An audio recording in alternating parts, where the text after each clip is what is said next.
लोग के अंडे को खा लेता था। जब चिड़िया अंडा देती थी तब सांप जाके खा लेता था। एक बारी क्या हुआ, चिड़ा और चिड़िया दोनों आपस में बात कर रहे थे कि यार हम लोग के जो अंडा है वो सांप हमेशा इसको खा जाता है।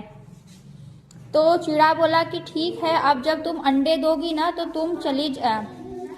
तो हम दोनों लोग में से कोई एक लोग रहे।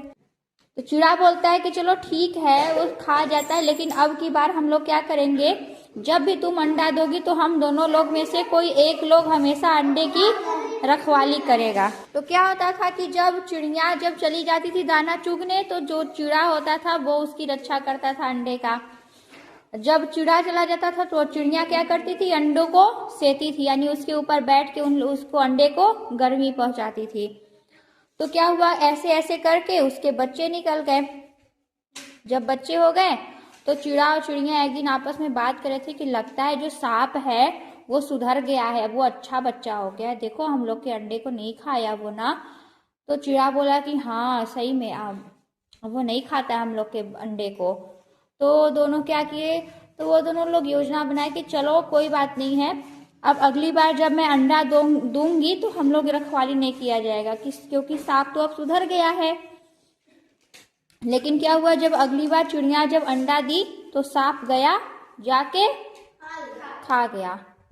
अब चिड़ा और चिड़िया दोनों उदास हो गए कि अब हम लोग तो अपने दुश्मन पे भरोसा किए कि वो सुधर गया है, लेकिन सांप असल में सुधरा नहीं था।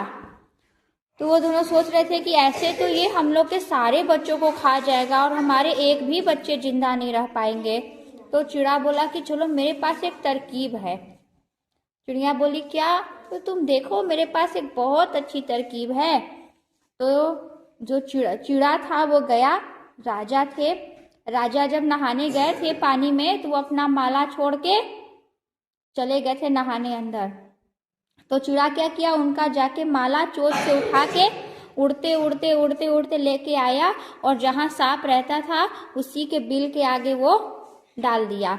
अब जब वो उसका माला लेके आ रहा था राजा का, तो राजा के सैनिक भी पीछे पीछे दौड़ते आ रहे थे।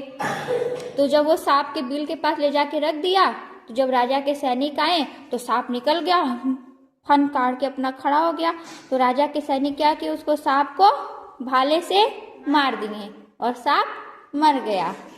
तो चिड़ा का प्लान सक्सेसफुल हो गया। तो इस कहानी से हमको क्या सीख मिलती है कि कभी भी अपने दुश्मन पे भरोसा नहीं करना चाहिए, हमेशा सावधान रहना चाहिए।